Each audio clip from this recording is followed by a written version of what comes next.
بسم اللہ الرحمن الرحیم۔ شروع اللہ کے نام سے جو بڑا مہربان نہایت رحم والا ہے۔ الف لام میم را۔ اے محمد صلی اللہ علیہ وآلہ وسلم، یہ کتاب الہی کی آیتیں ہیں اور جو تمہارے پروردگار کی طرف سے تم پر نازل ہوا ہے حق ہے، لیکن اکثر لوگ ایمان نہیں لاتے۔ خدا وہی تو ہے جس نے ستونوں کے بغیر آسمان جیسا کہ تم دیکھتے ہو اتنے اونچے بنائے، پھر عرش پر جا ٹھہرا اور سورج اور چاند کو کام میں لگا دیا، ہر ایک میعاد معین تک گردش کر رہا ہے۔ وہی دنیا کے کاموں کا انتظام کرتا ہے۔ اس طرح وہ اپنی آیتیں کھول کھول کر بیان کرتا ہے کہ تم اپنے پروردگار کے روبرو جانے کا یقین کرو۔ اور وہ وہی ہے جس نے زمین کو پھیلایا اور اس میں پہاڑ اور دریا پیدا کیے اور ہر طرح کے میووں کی دو قسمیں بنائی۔ وہی رات کو دن کا لباس پہناتا ہے۔ غور کرنے والوں کے لیے اس میں بہت سی نشانیاں ہیں۔ اور زمین میں کئی طرح کے قطعات ہیں ایک دوسرے سے ملے ہوئے، اور انگور کے باغ اور کھیتی اور کھجور کے درخت، بعض کی بہت سی شاخیں ہیں اور بعض کی اتنی نہیں ہوتی، باوجود کہ پانی سب کو ایک ہی ملتا ہے۔ اور ہم بعض میووں کو بعض پر لذت میں فضیلت دیتے ہیں، اور اس میں سمجھنے والوں کے لیے بہت سی نشانیاں ہیں۔ اگر تم عجیب بات سننی چاہو تو کافروں کا یہ کہنا عجیب ہے کہ جب ہم مر کر مٹی ہو جائیں گے تو کیا از سر نو پیدا ہوں گے؟ یہی لوگ ہیں جو اپنے پروردگار سے منکر ہوئے ہیں، اور یہی ہیں جن کی گردنوں میں طوق ہوں گے، اور یہی اہل دوزخ ہیں کہ ہمیشہ اس میں جلتے رہیں گے۔ اور یہ لوگ بھلائی سے پہلے تم سے برائی کے جلد خواستگار یعنی طالب عذاب ہیں، حالانکہ ان سے پہلے عذاب واقع ہو چکے ہیں۔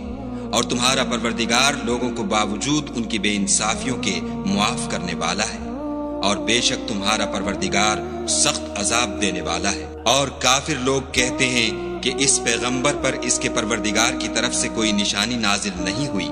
سو اے محمد صلی اللہ علیہ وآلہ وسلم، تم تو صرف ہدایت کرنے والے ہو، اور ہر ایک قوم کے لیے رہنما ہوا کرتا ہے۔ خدا ہی اس بچے سے واقف ہے جو عورت کے پیٹ میں ہوتا ہے، اور پیٹ کے سکڑنے اور بڑھنے سے بھی واقف ہے، اور ہر چیز کا اس کے ہاں ایک اندازہ مقرر ہے۔ وہ دانائے نہا و آشکار ہے، سب سے بزرگ اور عالی رتبہ ہے۔ کوئی تم میں سے چپکے سے بات کہے یا پکار کر، یا رات کو کہیں چھپ جائے یا دن کی روشنی میں کھلم کھلا چلے پھرے، اس کے نزدیک برابر ہے۔ اس کے آگے اور پیچھے خدا کے چوکیدار ہیں جو خدا کے حکم سے اس کی حفاظت کرتے ہیں۔ خدا اس نعمت کو جو کسی قوم کو حاصل ہے نہیں بدلتا جب تک کہ وہ اپنی حالت کو نہ بدلے، اور جب خدا کسی قوم کے ساتھ برائی کا ارادہ کرتا ہے تو پھر وہ پھر نہیں سکتی، اور خدا کے سوا ان کا کوئی مددگار نہیں ہوتا۔ اور وہی تو ہے جو تم کو ڈرانے اور امید دلانے کے لیے بجلی دکھاتا اور بھاری بھاری بادل پیدا کرتا ہے، اور رات اور فرشتے سب اس کے خوف سے اس کی تسبیح و تحمید کرتے رہتے ہیں۔ اور وہی بجلیاں بھیجتا ہے، پھر جس پر چاہتا ہے گرا بھی دیتا ہے۔ اور وہ خدا کے بارے میں جھگڑتے ہیں، اور وہ بڑی قوت والا ہے۔ سود مند پکارنا تو اسی کا ہے، اور جن کو یہ لوگ اس کے سوا پکارتے ہیں وہ ان کی پکار کو کسی طرح قبول نہیں کرتے، مگر اس شخص کی طرح جو اپنے دونوں ہاتھ پانی کی طرف پھیلا دے تاکہ دور ہی سے اس کے منہ تک آ پہنچے، حالانکہ وہ اس تک کبھی بھی نہیں آ سکتا۔ اور اسی طرح کافروں کی پکار بیکار ہے۔ اور جتنی مخلوقات آسمانوں اور زمین میں ہے، خوشی سے یا زبردستی سے خدا کے آگے سجدہ کرتی ہے، اور ان کے سائے بھی صبح و شام سجدے کرتے ہیں۔ ان سے پوچھو کہ آسمانوں اور زمین کا پروردگار کون ہے؟ تم ہی ان کی طرف سے کہہ دو کہ خدا۔ پھر ان سے کہو کہ تم نے خدا کو چھوڑ کر ایسے لوگوں کو کیوں کارساز بنایا ہے جو خود اپنے نفع و نقصان کا بھی اختیار نہیں رکھتے؟ یہ بھی پوچھو کیا اندھا اور آنکھوں والا برابر ہے، یا اندھیرا اور اجالا برابر ہو سکتا ہے؟ بھلا ان لوگوں نے جن کو خدا کا شریک مقرر کیا ہے، کیا انہوں نے خدا کی سی مخلوقات پیدا کی ہے جس کے سبب ان کو مخلوقات مشتبہ ہو گئی ہے؟ کہہ دو کہ خدا ہی ہر چیز کا پیدا کرنے والا ہے، اور وہ یکتا اور زبردست ہے۔ اسی نے آسمان سے میں برسایا، پھر اس سے اپنے اپنے اندازے کے مطابق نالے بہ نکلے، پھر نالے پر پھولا ہوا جھاگ آ گیا، اور جس چیز کو زیور یا کوئی اور سامان بنانے کے لیے آگ میں تپاتے ہیں اس میں بھی ایسا ہی جھاگ ہوتا ہے۔ اس طرح خدا حق اور باطل کی مثال بیان فرماتا ہے، سو جھاگ تو سوکھ کر زائل ہو جاتا ہے، اور پانی جو لوگوں کو فائدہ پہنچاتا ہے وہ زمین میں ٹھہرا رہتا ہے۔ اس طرح خدا صحیح اور غلط کی مثالیں بیان فرماتا ہے تاکہ تم سمجھو۔ جن لوگوں نے خدا کے حکم کو قبول کیا ان کی حالت بہت بہتر ہوگی، اور جنہوں نے اس کو قبول نہ کیا، اگر روئے زمین کے سب خزانے ان کے اختیار میں ہوں تو وہ سب کے سب اور ان کے ساتھ اتنے ہی اور نجات کے بدلے میں صرف کر ڈالیں، مگر نجات کہاں؟ ایسے لوگوں کا حساب بھی برا ہوگا اور ان کا ٹھکانہ بھی دوزخ ہے، اور وہ بری جگہ ہے۔ بھلا جو شخص یہ جانتا ہے کہ جو کچھ تمہارے پروردگار کی طرف سے تم پر نازل ہوا ہے حق ہے، وہ اس شخص کی طرح ہے جو اندھا ہے، اور سمجھتے تو وہی ہیں جو عقل مند ہیں، جو خدا کے عہد کو پورا کرتے ہیں اور اقرار کو نہیں توڑتے، اور جن رشتہ ہائے قرابت کے جوڑے رکھنے کا خدا نے حکم دیا ان کو جوڑے رکھتے اور اپنے پروردگار سے ڈرتے رہتے اور برے حساب سے خوف رکھتے ہیں، اور جو پروردگار کی خوشنودی حاصل کرنے کے لیے مصائب پر صبر کرتے ہیں اور نماز پڑھتے ہیں، اور جو مال ہم نے ان کو دیا ہے اس میں سے پوشیدہ اور ظاہر خرچ کرتے ہیں، اور نیکی سے برائی کو دور کرتے ہیں، یہی لوگ ہیں جن کے لیے عاقبت کا گھر ہے، یعنی ہمیشہ رہنے کے باغات جن میں وہ داخل ہوں گے، اور ان کے باپ دادا اور بیویوں اور اولاد میں سے جو نیکوکار ہوں گے وہ بھی بہشت میں جائیں گے، اور فرشتے بہشت کے ہر ایک دروازے سے ان کے پاس آئیں گے اور کہیں گے تم پر رحمت ہو، یہ تمہاری ثابت قدمی کا بدلہ ہے، اور عاقبت کا گھر خوب گھر ہے۔ اور جو لوگ خدا سے عہد واسق کر کے اس کو توڑ ڈالتے اور جن رشتہ ہائے قرابت کے جوڑے رکھنے کا خدا نے حکم دیا ہے ان کو قطع کر دیتے اور ملک میں فساد کرتے ہیں، ایسوں پر لعنت ہے، اور ان کے لیے گھر بھی برا ہے۔ خدا جس کا چاہتا ہے رزق فراخ کر دیتا ہے اور جس کا چاہتا ہے تنگ کر دیتا ہے، اور کافر لوگ دنیا کی زندگی پر خوش ہو رہے ہیں، اور دنیا کی زندگی آخرت کے مقابلے میں بہت تھوڑا فائدہ ہے۔ اور کافر کہتے ہیں کہ اس پیغمبر پر اس کے پروردگار کی طرف سے کوئی نشانی کیوں نازل نہیں ہوئی؟ کہہ دو کہ خدا جسے چاہتا ہے گمراہ کرتا ہے، اور جو اس کی طرف رجوع ہوتا ہے اس کو اپنی طرف کا رستہ دکھاتا ہے۔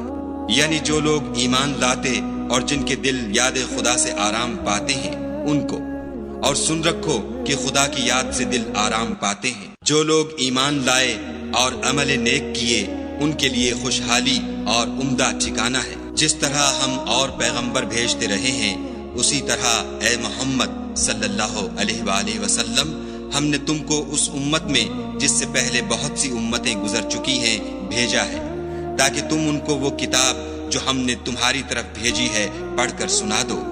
اور یہ لوگ رحمان کو نہیں مانتے، کہہ دو وہی تو میرا پروردگار ہے، اس کے سوا کوئی معبود نہیں، میں اسی پر بھروسہ رکھتا ہوں اور اسی کی طرف رجوع کرتا ہوں۔ اور اگر کوئی قرآن ایسا ہوتا کہ اس کی تاثیر سے پہاڑ چل پڑتے یا زمین پھٹ جاتی یا مردوں سے کلام کر سکتے تو یہی قرآن ان اوصاف سے متصف ہوتا، مگر بات یہ ہے کہ سب باتیں خدا کے اختیار میں ہیں۔ تو کیا مومنوں کو اس سے اطمینان نہیں ہوا کہ اگر خدا چاہتا تو سب لوگوں کو ہدایت کے رستے پر چلا دیتا، اور کافروں پر ہمیشہ ان کے اعمال کے بدلے بلا آتی رہے گی یا ان کے مکانات کے قریب نازل ہوتی رہے گی، یہاں تک کہ خدا کا وعدہ آ پہنچے۔ بے شک خدا وعدہ خلاف نہیں کرتا، اور تم سے پہلے بھی رسولوں کے ساتھ تمسخر ہوتے رہے ہیں، تو ہم نے کافروں کو مہلت دی پھر پکڑ لیا، سو دیکھ لو کہ ہمارا عذاب کیسا تھا۔ تو کیا جو خدا ہر متنفس کے اعمال کا نگراں و نگہبان ہے وہ بتوں کی طرح بے علم و بے خبر ہو سکتا ہے؟ اور ان لوگوں نے خدا کے شریک مقرر کر رکھے ہیں، ان سے کہو کہ ذرا ان کے نام تو لو، کیا تم اسے ایسی چیزیں بتاتے ہو جس کو وہ زمین میں کہیں بھی معلوم نہیں کرتا، یا محض ظاہری باطل اور جھوٹی بات کی تقلید کرتے ہو؟ اصل یہ ہے کہ کافروں کو ان کے فریب خوبصورت معلوم ہوتے ہیں، اور وہ ہدایت کے رستے سے روک لیے گئے ہیں، اور جسے خدا گمراہ کرے اسے کوئی ہدایت کرنے والا نہیں۔ ان کو دنیا کی زندگی میں بھی عذاب ہے اور آخرت کا عذاب تو بہت ہی سخت ہے، اور ان کو خدا کے عذاب سے کوئی بھی بچانے والا نہیں۔ جس باغ کا متقیوں سے وعدہ کیا گیا ہے اس کے اوصاف یہ ہیں کہ اس کے نیچے نہریں بہہ رہی ہیں، اس کے پھل ہمیشہ قائم رہنے والے ہیں، اور اس کے سائے بھی، یہ ان لوگوں کا انجام ہے جو متقی ہیں، اور کافروں کا انجام دوزخ ہے۔ اور جن لوگوں کو ہم نے کتاب دی ہے وہ اس کتاب سے جو تم پر نازل ہوئی ہے خوش ہوتے ہیں، اور بعض فرقے اس کی بعض باتیں نہیں بھی مانتے۔ کہہ دو کہ مجھ کو یہی حکم ہوا ہے کہ خدا ہی کی عبادت کروں اور اس کے ساتھ کسی کو شریک نہ بناؤں۔ میں اسی کی طرف بلاتا ہوں اور اسی کی طرف مجھے لوٹنا ہے۔ اور اسی طرح ہم نے اس قرآن کو عربی زبان کا فرمان نازل کیا ہے۔ اور اگر تم علم و دانش آنے کے بعد ان لوگوں کی خواہشوں کے پیچھے چلو گے تو خدا کے سامنے کوئی نہ تمہارا مددگار ہوگا اور نہ کوئی بچانے والا۔ اور اے محمد صلی اللہ علیہ وآلہ وسلم، ہم نے تم سے پہلے بھی پیغمبر بھیجے تھے اور ان کو بیویاں اور اولاد بھی دی تھی، اور کسی پیغمبر کے اختیار کی بات نہ تھی کہ خدا کے حکم کے بغیر کوئی نشانی لائے۔ ہر حکم قضا کتاب میں مرقوم ہے۔ خدا جس کو چاہتا ہے مٹا دیتا ہے اور جس کو چاہتا ہے قائم رکھتا ہے، اور اسی کے پاس اصل کتاب ہے۔ اور اگر ہم کوئی عذاب جس کا ان لوگوں سے وعدہ کرتے ہیں تمہیں دکھائیں، یعنی تمہارے روبرو ان پر نازل کریں، یا تمہاری مدت حیات پوری کر دیں، یعنی تمہارے انتقال کے بعد عذاب بھیجیں، تو تمہارا کام ہمارے احکام کا پہنچا دینا ہے اور ہمارا کام حساب لینا ہے۔ کیا انہوں نے نہیں دیکھا کہ ہم زمین کو اس کے کناروں سے گھٹاتے چلے آتے ہیں، اور خدا جیسا چاہتا ہے حکم کرتا ہے، کوئی اس کے حکم کا رد کرنے والا نہیں، اور وہ جلد حساب لینے والا ہے۔ جو لوگ ان سے پہلے تھے وہ بھی بتہری چالیں چلتے رہے ہیں، سو چال تو سب اللہ ہی کی ہے۔ ہر متنفس جو کچھ کر رہا ہے وہ اسے جانتا ہے، اور کافر جلد معلوم کریں گے کہ عاقبت کا گھر یعنی انجام محمود کس کے لیے ہے۔ اور کافر لوگ کہتے ہیں کہ تم خدا کے رسول نہیں ہو۔ کہہ دو کہ میرے اور تمہارے درمیان خدا اور وہ شخص جس کے پاس کتاب آسمانی کا علم ہے گواہ کافی ہے۔